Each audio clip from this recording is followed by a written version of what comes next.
Welcome to the Southern Report. Thank you for giving me your time. One of the privileges of doing this is that you get to meet incredible people.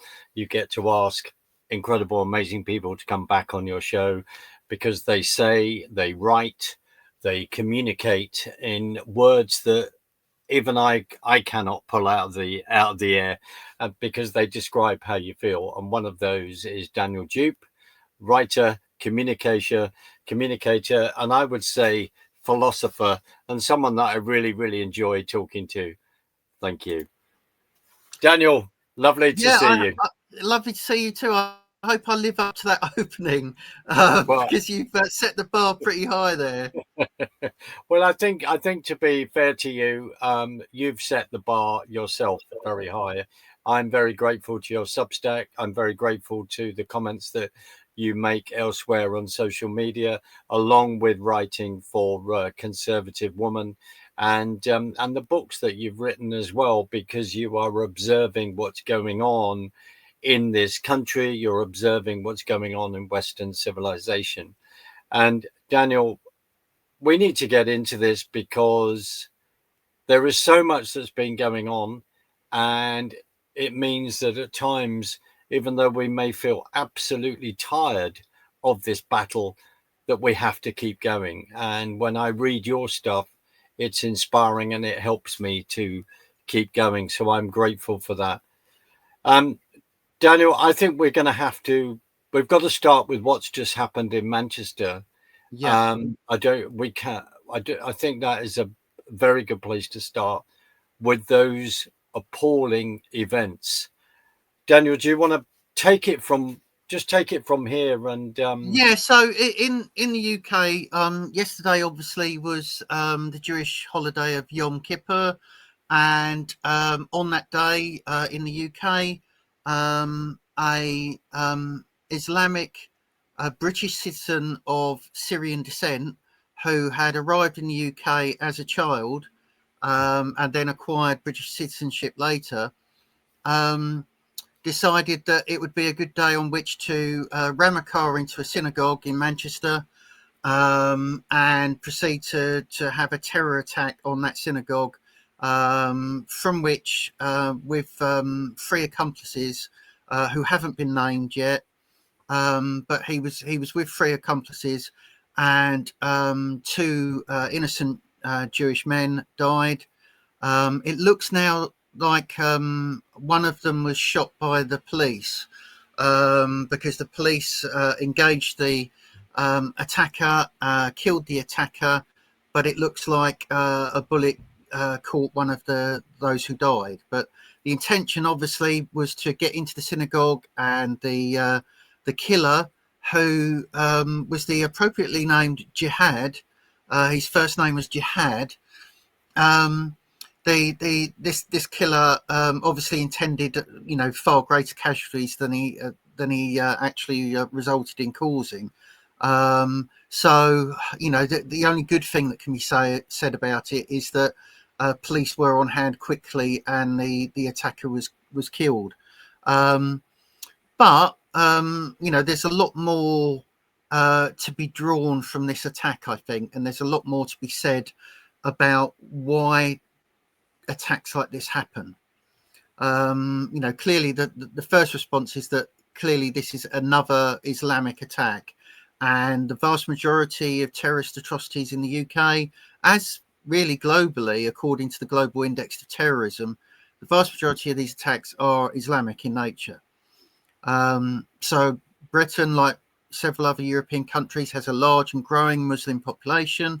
Um, Britain has also been struggling with huge levels of immigration, encouraged initially way back in the day of Tony Blair, but we've had a virtual open border policy ever since that, and that's been true under Labour governments and under Conservative governments.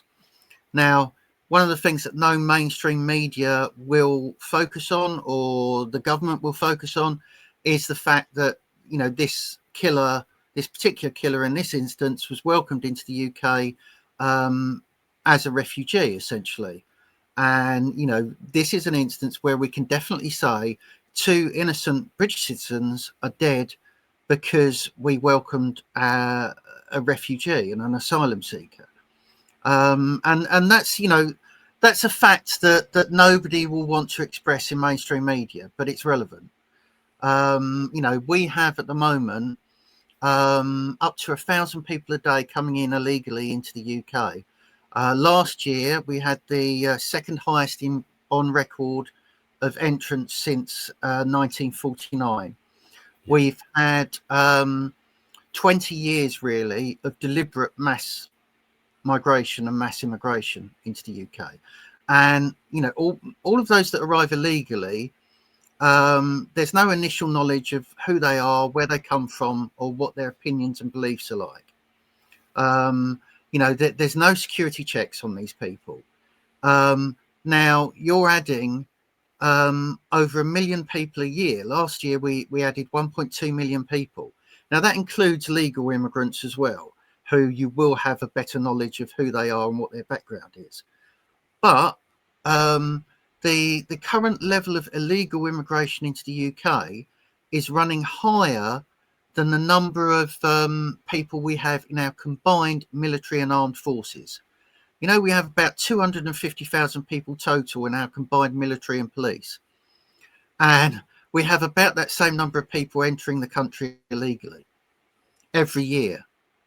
So, it's not sustainable what we're doing. And some of those people, even if only 1 in 1,000 of them is dangerous, which is probably not going to be the case, it's going to be more than that. But even if 1 in 1,000 are dangerous, you're importing a problem. You're importing lots of people who are dangerous, who don't need to be in this country. And, the Labour government have done absolutely nothing to solve mass immigration and illegal entry into the country. Now, the thing that this relates to as well is obviously the rise of anti-Semitism in the UK. And, sadly, this is the end result of that as well, because many of the countries from which immigrants are coming, and a large proportion of Britain's Muslim population as it exists already, have very extremist attitudes towards Israel and towards Jews generally. Yes. And they have attitudes that are not safe and conducive to the safety of Britain's Jews.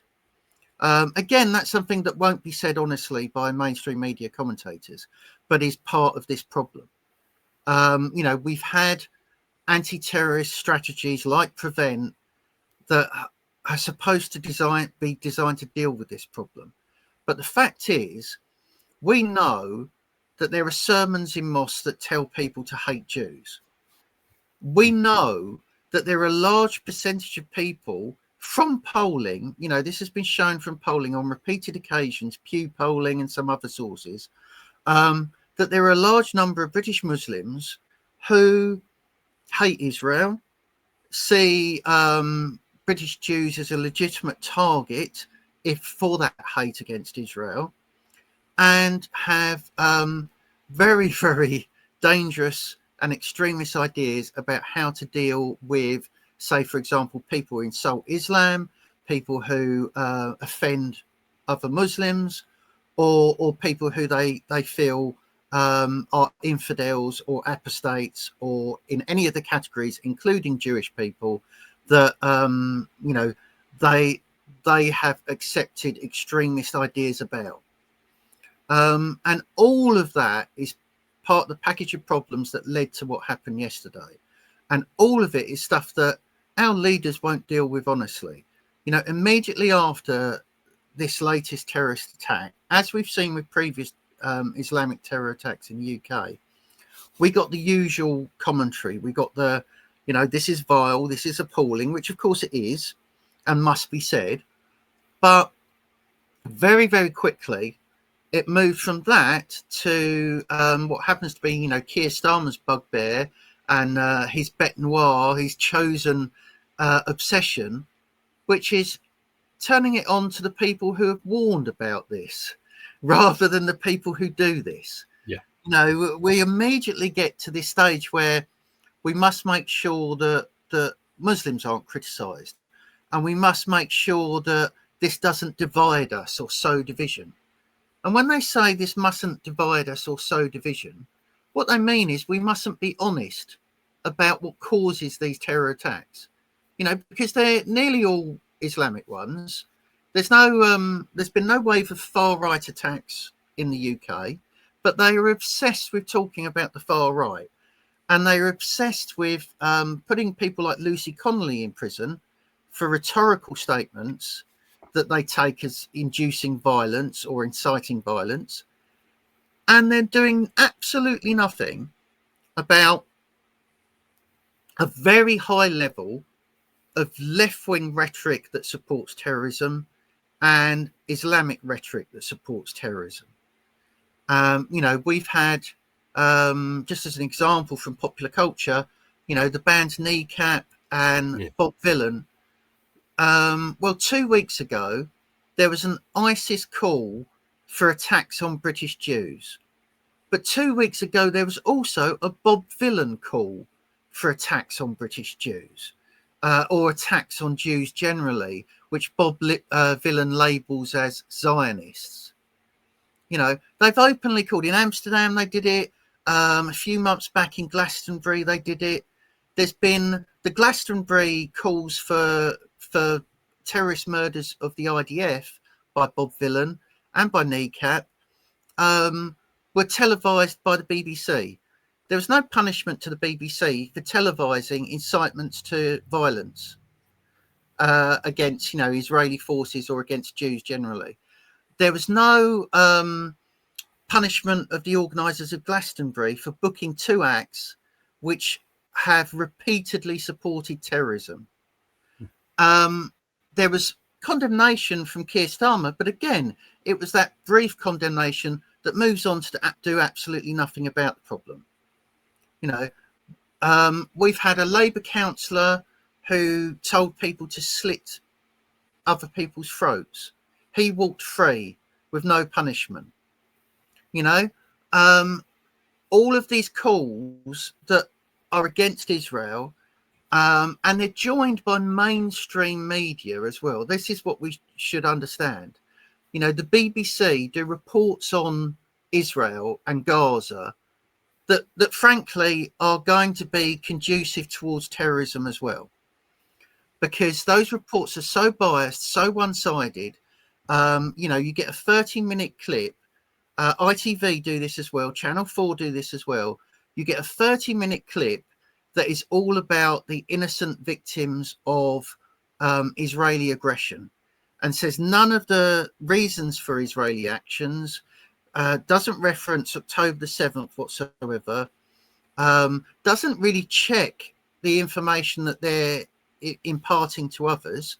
For example, mainstream news channels in the UK have put across footage of supposed starvation victims in Gaza, which proved to be utterly false. This was propaganda designed to create hatred of Israel, which necessarily and automatically leads to hatred of Jews. And mainstream channels ran with it. Mainstream newspapers in the UK, the Daily Mirror, the Daily Star, ran with this reporting as well, where it turned out that a child with a congenital condition, nothing to do with starvation, was presented as a starvation victim in Gaza. And all of our mainstream media ran with it. Now, there's been no repercussions for them. There's been no Ofcom investigation, as far as I'm aware. There's been no censure of the British mainstream media for running with propaganda that spreads hatred of Jews.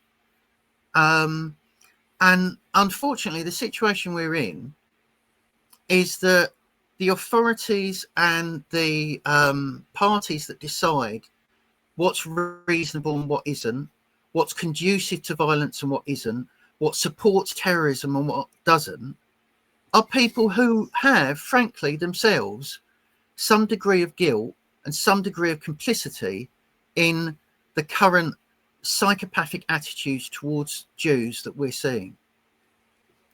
Dan, Daniel, brilliant. I mean, I fully concur with what you've said. And just to let's just remind the audience about even that BBC documentary where they're focusing on a child, and the child's father then has to ends up being a member of Hamas or within the government system of Hamas, which is a Yeah, rather they interesting used that they gave, terminology.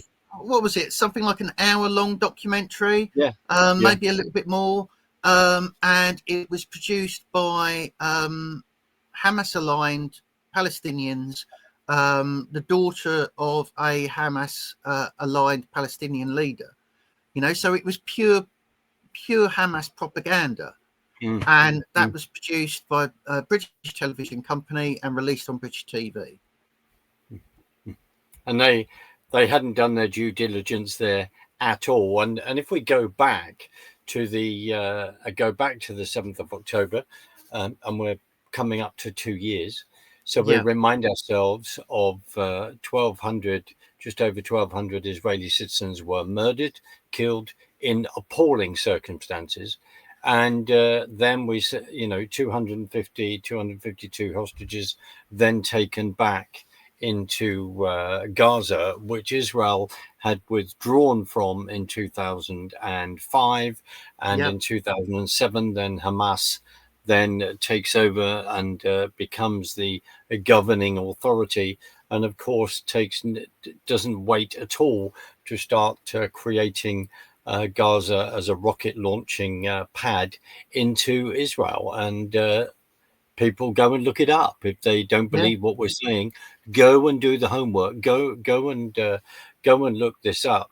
Now, Daniel, you and I, since then, we have been advocating as much as we can on this issue to try and get the truth out and to make people listen. I'll just what you raised in regard to that child, cerebral palsy, then the accusation of genocide.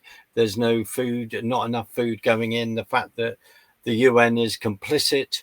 The fact that we discovered that a number of UN workers are actually members of Hamas. We look at UNRWA. There's another huge story to tell there. How can people call themselves refugees still? Of course, 8 generations later. The Yeah. wonderful Einat Wolf has been down that rabbit hole, exposing that with incredible books and information. Daniel, what about and you're brilliantly calling it out, and I agree with you, fully agree with you. What about after the awful tragedies yesterday? There's then pro-Palestinian marches in Manchester. Yeah, we are going to do everything we can to protect Britain's Jews, says Keir Starmer. And Mm, then they allow a pro-Hamas march immediately. It's just words. When they say they yes, care, it's just mm, words. When they say that they're going to do something, it's just words. Because the reality is, the British establishment is in this bind now of their own creation, where they've allowed mass immigration and they've also aligned themselves very strongly with Britain's Muslims and with the idea that you can import people from war-torn places, you can import people with radical Islamic views, and you'll get a wonderful utopian multicultural happy sphere, where everyone is kind to each other and everyone loves each other and nothing bad ever happens because you've shown them how welcoming you are. And the reality is we have imported hatred of Jews, which has gone up massively.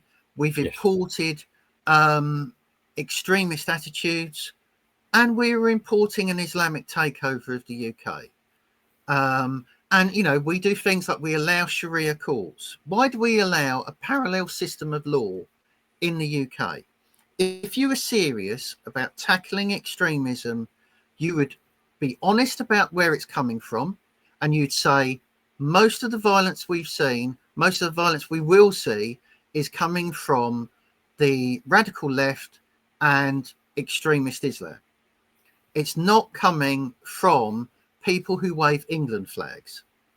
But the British establishment and the kind of average metropolitan left-wing view is that the person who waves an England flag or Tommy Robinson or Nigel Farage is the threat. And that's where police resources have been concentrated. That's where condemnation has been concentrated, especially from Keir Starmer and since Keir Starmer got into power. And it's where general social disapproval of extremist views, supposedly, has been concentrated by the British elite and the British ruling class. Well, let's break that down. Class people. Yeah, Daniel, let's break that down. I mean, first of all, I'd just like to say that I was on the march against anti-Semitism a few weeks ago in London. Yep. And then I was also on the march for Unite the Freedom, Unite the Kingdom, as well on the 13th of September. I was there on both. So if we break that down of extremist views, what we're saying is if you believe in a nation state, your country, where you're rooted, where you have been rooted for generations, where your family come from, you may have moved about the UK and the British Isles, but like for my relatives, great-great-grandfather came from Scotland. So there's all this. We might have moved around, but we are rooted here on this island. If you then believe in strong borders, we could go on, and then you on the Unite the Kingdom march. I've never seen so many Union Jacks, so many George Crosses. I was pleased to see the Israeli flag there and the Persian flag there, which was fantastic. And the Persian flag was there on the march against anti-Semitism, along with an Indian flag, which was fantastic as well. Amazing experience. But as you say, so ordinary people there on the Unite the Kingdom march, Daniel. Yeah. So people that care about their nation, they're caring about their children's future. They're caring about, like the wonderful ladies in outside the Epping hotel who've been protesting there, and in Canary Wharf and elsewhere. They're concerned about their daughters and more and sons.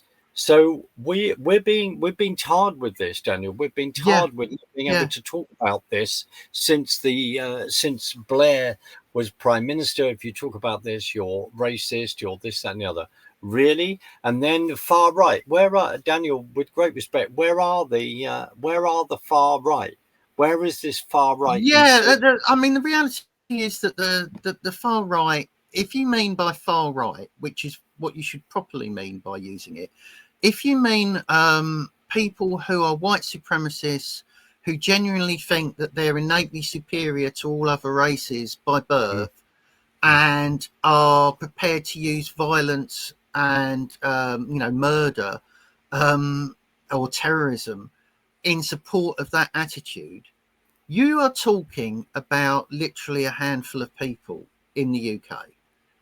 Or in any Western nation, really. The number of people who would be far right terrorists and potentially far right terrorists is minuscule. Whereas the number of people who would express very openly views that hate Jews or views that are conducive to terrorism on the left is much, much higher. And this is, the statistical reality that's shown when you look, who are the top 20 terrorist organizations in the world. Most of them are Islamic. Those of them that aren't Islamic are left wing. There's the presence of a far right threat is an entire fantasy. There are people on the right. It's true. We've seen terrible statements from Marjorie Taylor Greene in the US. We've seen terrible statements from Tucker Carlson, and we see people like Daryl Cooper who are Holocaust deniers, for example. And then you've got Candace Owen. But that's and Candace Owens, of course, who said some truly poisonous things. They are all people that most of the right has disowned. They are all people that if someone on the right doesn't disown them, it tends to be because they they haven't fully looked into what they've been saying, and they aren't really fully aware of the repercussions of what they've been saying. Now, you know, I'm all for condemning people on the right who hate Jews, and I've been doing it for years. But the basic fact of it is that there are far more people who are a threat to Jews on the left, and far more people who are a threat to Jews from the Islamic communities than there is from the right. You know, and this is, you know, Tommy Robinson is constantly labelled far right. He's a strong supporter of Israel. He's friends with Avi Yamini. He's, you know, he's made it very, very clear that he doesn't believe in Jew hatred. He likes and admires individual Jews, and he supports the nation of Israel. You know, and that's what's supposed to be far right in the UK. So the idea that there's sort of that we should focus attention on the right when we're talking about Jew hatred or talking about terrorism and violence generally is a lie. You know, it wasn't a far right bullet that went through Charlie Kirk's throat. You know, it was a leftist doing that, a trans-aligned leftist. You know, 6 of the last 7 or 8 shootings and terror attacks in the US have been trans-aligned leftists. You know, it's just not our side of politics that is committing the hate, committing the violence, committing the terrorism. And the way our leaders pretend that it is, and pretend that there's an equivalence or parity, or even that we're responsible when Muslim killers kill again in the UK, is a loathsome deflection, because they're terrified of placing blame where it actually lies. Because if they did that, they would have to say, we have been complicit, meaning the mainstream, meaning the BBC, ITV, Channel 4, everyone who has spread reports that make people hate Israel. They are complicit. And they'd have to say our policies on open borders have made Britain more dangerous and are complicit in this. And our policies on constantly appeasing Islam and refusing to critique Islam ever, you know, even going so far as to work towards constructing Islamophobia laws. You know, the conversation we're having now, once those Islamophobia laws come in, and even now it's somewhat dangerous for us to be saying what we're saying, for me to be saying what I'm saying, under our current laws and how they're applied by this Labour government, because they are blinkered, they're focused on blaming the right for everything and blaming ordinary people who just want strong borders and proper action against Islamic terrorism and proper protection of ordinary people and of Jews, you know, who are ordinary people in the UK. And we're the ones who've been warning about things like this happening, but we're the ones who they will then say are a threat. We're not a threat. You know, I've never threatened anyone. I've never endorsed political violence. You haven't. You know, Tommy Robinson doesn't. If you actually look at what he says, you know, people in the US who are called far right by British organisations and British politicians haven't supported violence. None of us have.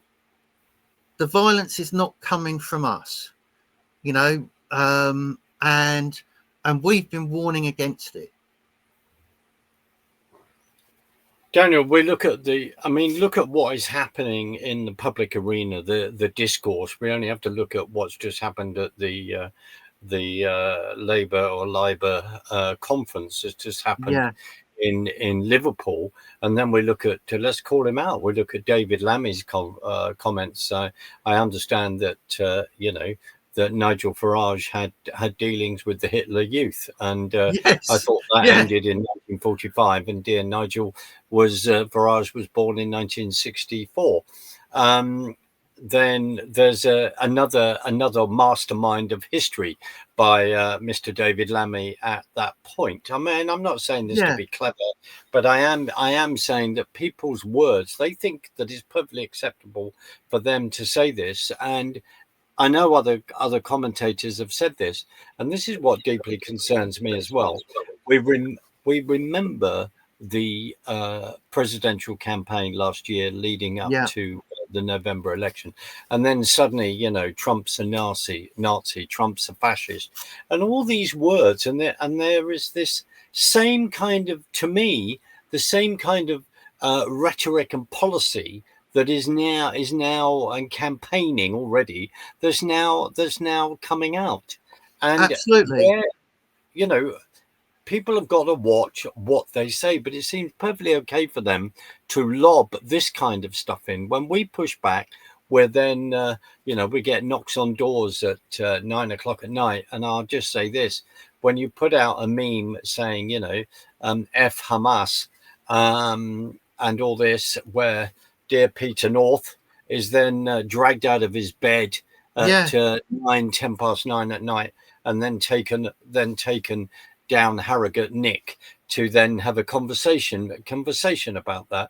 Fortunately, well, exactly. I mean, that is condemning a terrorist organisation, a prescribed terrorist organisation that have been guilty of the most disgusting and appalling atrocities. And I haven't seen that covered on the BBC. Sorry, Daniel, I haven't seen that covered on the BBC, but fortunately, and has gone around the world, but it hasn't been covered there. We under current hate speech legislation and under the Online Safety Act 2023, introduced by the Conservatives, by the way, and earlier public order offences, we have condemned and imprisoned people who were condemning violence and condemning terrorism.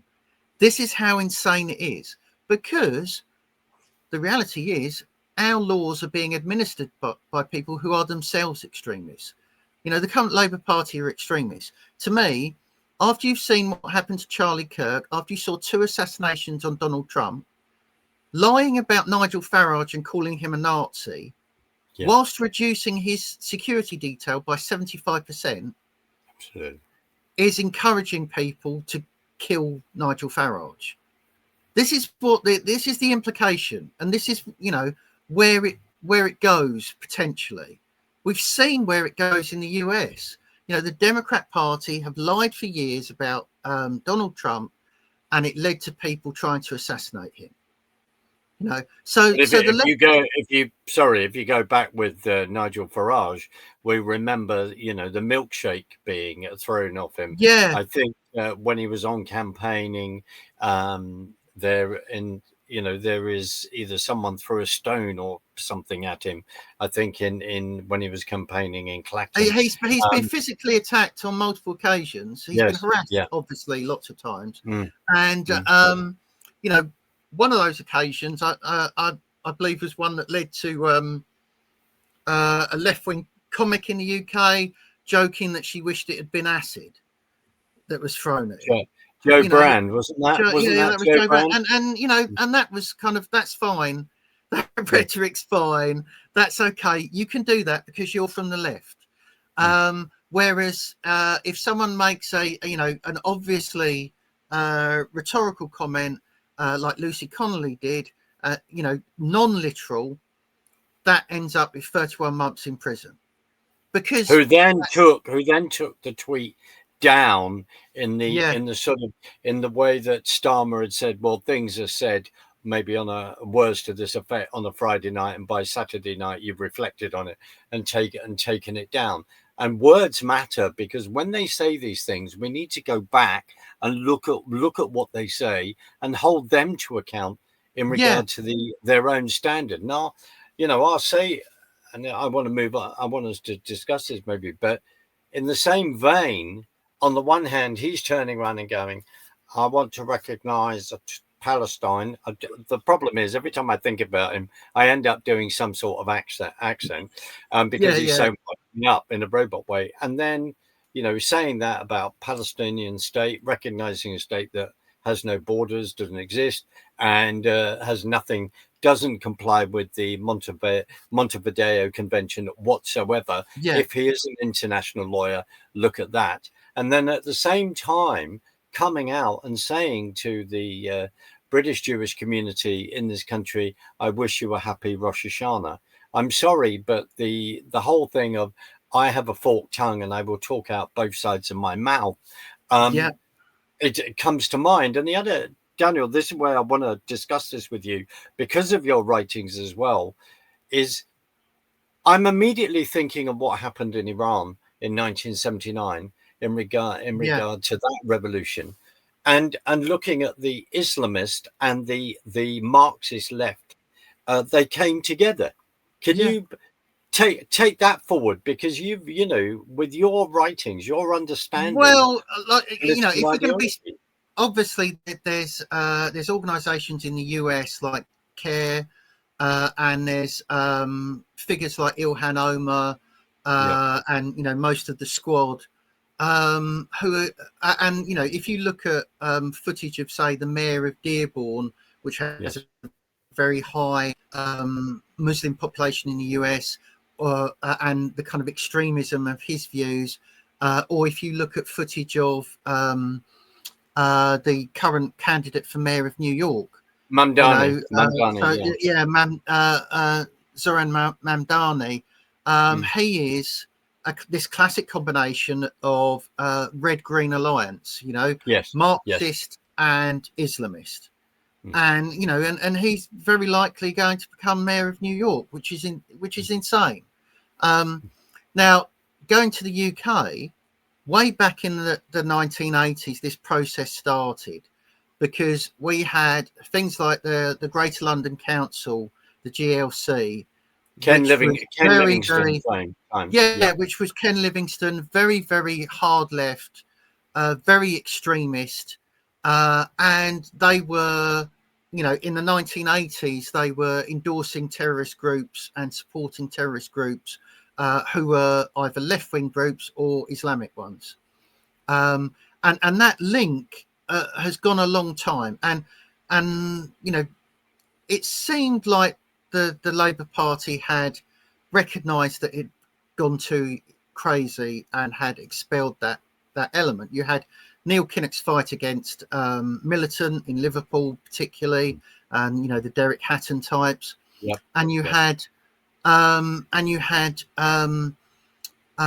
Tony Blair claiming to be a moderate, and and presenting himself as a moderate, so much so that parts of the extreme left believe this and have always accused Tony Blair and Blairites of being Tories. But the reality is that if you look at the kind of social attitudes that were still endorsed by the Labour Party, and you look at the way Jeremy Corbyn was never expelled, early on. He's been expelled in recent years, but he was never expelled for all that period. He was openly supporting the IRA, Hamas, and Hezbollah for decades. And he was part of the Labour Party, and they never got rid of him. And, some of the key Corbyn era cronies were the same. Well, Keir Starmer, the current Prime Minister, when Labour were engulfed with anti-Semitism scandals, when people were finally criticising this alignment with extremism within the Labour Party itself, what was Keir Starmer doing? Keir Starmer was backing Jeremy Corbyn, and he was aligned with Jeremy Corbyn. He was virtually his right-hand man. And he knows, as well as you and I know, that Jeremy Corbyn gave a foreword to a sort of a virulently anti-Semitic text saying what a wonderful book it was. He knows that Jeremy Corbyn shared a painting that was, a classic anti-Jewish. The Jews are kind of the capitalists oppressing everybody trope, and he shared that and supported the artist and supported that work. And he knows that he knew when he was supporting him, Keir Starmer knew when he was supporting Jeremy Corbyn that Jeremy Corbyn had laid reefs for terrorists and had supported terrorists. So if you look at someone like Jeremy Corbyn, even, or someone like Keir Starmer, you know, our Prime Minister has more terrorist links than you or I have. You know, he's actually worked alongside people who have shared platforms with terrorists. He has supported, as leader of his party, someone who in turn supported terrorist organisations. How many people on the Unite the Kingdom march, including the, you know, ordinary Jews who were on that march, how many of them have ever shared platforms with known terrorists? How many of them have supported, as leader of the party that they vote for, a known supporter of terrorists? You know, I think the or amount is. if you look at Sadiq Khan, Yeah. Khan began his career as a defence lawyer, defending known terrorists. Well, You know, it was and the guy. both of them then end up being in positions of authority where they decide whether Hamas marches are allowed in the UK. They're in no position to call anyone else an extremist. Absolutely. And I was going to say that the people on the march of the United Kingdom, I think, asking your number, I think it's 0. And in Sadiq Khan's case, I'm just trying to think of the guy's name, the American guy, in regard to come to me in a minute, in regard to who he then fought to allow to get that gentleman that is into this country. You're right. You're absolutely right. And then we have to look at Sadiq Khan's, you know, his international lawyer record and barrister and on all the other connections that are there. Farrakhan is the man that Sadiq Khan was trying to then get into the Nation of Islam. Nation of Islam. So yeah, but you know, Daniel, where do we go from here, frankly?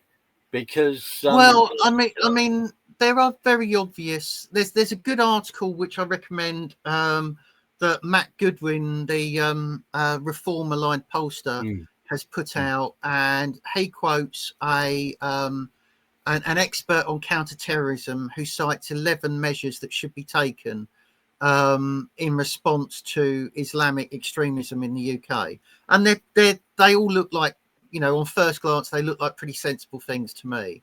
So I recommend people go and look at Matt Goodwin's Substack and look at those 11 points listed there, because they are concrete measures that could be taken by the British government or any government that wants to genuinely protect Jewish people or ordinary people. But I think for me, the first thing is the British government could go a long way by immediately rescinding their recognition of Palestine. If they immediately rescind that, that sends a message that actually we were wrong. We don't want to align with terrorist groups, and we don't want to be seen to be rewarding terrorist groups. So they could do that. Obviously, they need to stop applying hatred and demonization towards everyone right wing who opposes mass immigration, and they need to start listening to those people and actually do the things that they're asking for. I see no scenario in which this Labour government would do that, but if they wanted to recover their reputation and recover in the polls, and they, you know, were serious about protecting people in the UK, they would do the effective things which are known and which are easy to police our borders, to stop the dinghy invasions, and to make sure that we're not having extremist people enter the country. So what they would do then is they would say, we are going to use the Navy to patrol the Channel. We're going to stop the RNLI or anyone else from escorting dinghies into the UK and asylum seekers. Even if those craft sink, they should be escorted back to France. You know, they're coming from France, which is a safe country, which is a country we are paying money to deal with this issue and not to allow them to come to the UK. They should be escorted back to France. We should leave any international agreements and treaties like the European Convention on Human Rights and the European Court of Human Rights. If they are saying that we must take asylum seekers, and if they are saying that we cannot deport people who are a threat to our citizens, then we leave those organisations and we leave those agreements. Now, Keir Starmer, as an a globalist, as an internationalist, as a human rights lawyer, he will not do that. He doesn't want to do that. It's the most obvious and effective thing you could do to allow Britain to start dealing with the issue of terrorism, but we won't do it. They should have monitoring of mosques to make sure that they're not receiving extremist messages.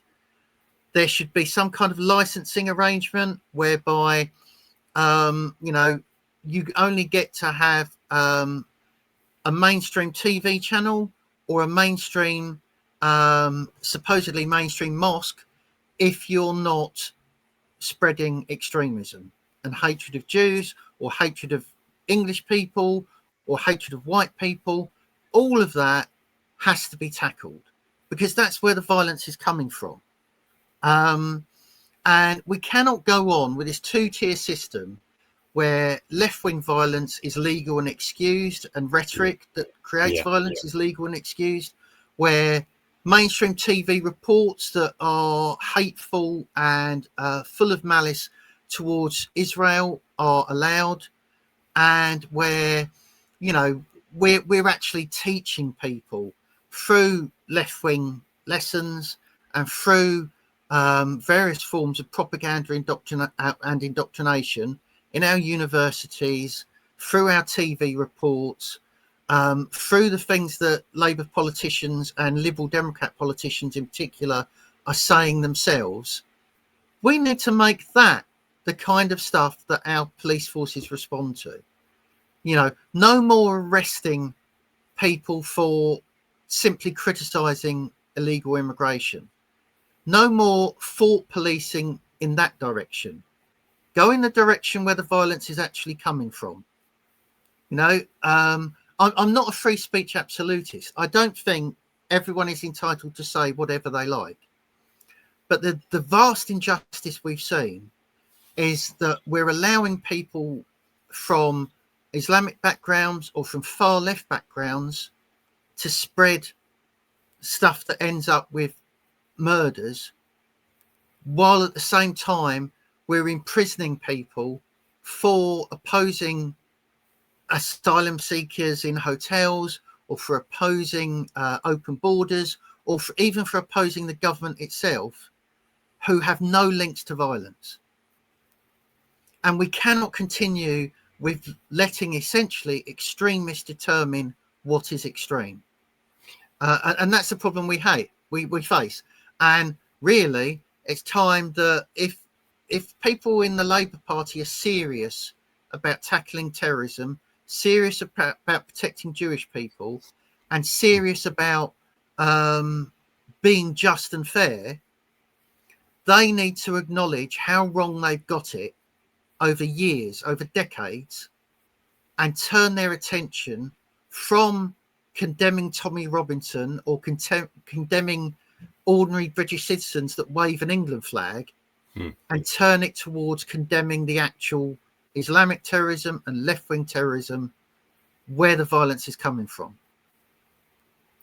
I couldn't agree more. And the other, Daniel, the other thing, we're in the last 10 minutes, or say 8 minutes, but we got to remember that we've seen ISIS flags and the like, and this kind of paraphernalia on the streets of London and elsewhere. And let's just say this: when there has been these shouts for globalize the intifada, then it creates this atmosphere that's going on. And I'd just like to also point, and I will put this in the description below, because I've been sent this from. I've seen it and then sent it from a journalist in Israel Today, which is this whole thing about the flotilla, and then the Israeli forces going on the flotilla and like going, well, where is the food and the aid for Gaza? Where is that? Because then we could pass that on and make sure it gets into Gaza. And of course, they refuse to do that because they've been on been on the ships going, well, there is no aid. And this is a complete ruse. Well, I mean, if you see in that instance, for example, the Israelis are doing what a government should do. They're protecting their own citizens. Yeah, absolutely. You know, and they are going after a terrorist organization that slaughters their own citizens. They have every right to do that. And, you know, nobody abroad has any right to criticize them for it. At the same time, what we see from Greta Thunberg, you know, is this classic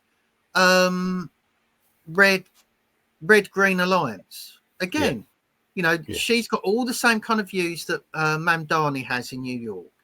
And, you know, she's gone from effectively being a cheerleader for eco-terrorism to being a cheerleader for Hamas and for you know, hatred of Israel. I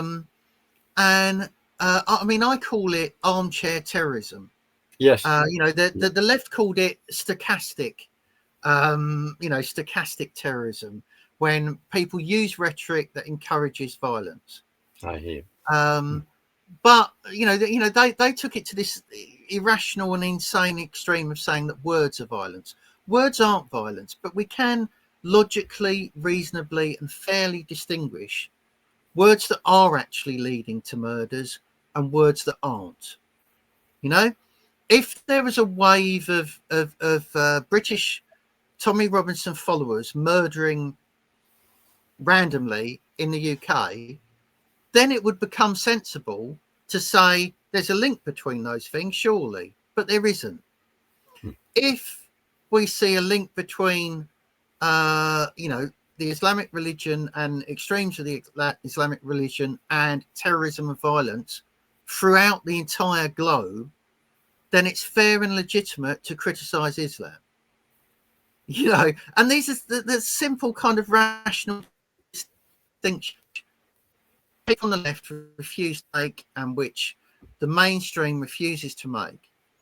And you know, part of it is that they're refusing to acknowledge their own accountability for how anti-Semitism has increased in the UK, how division has increased in the UK. You know, they're saying, don't let people sow division.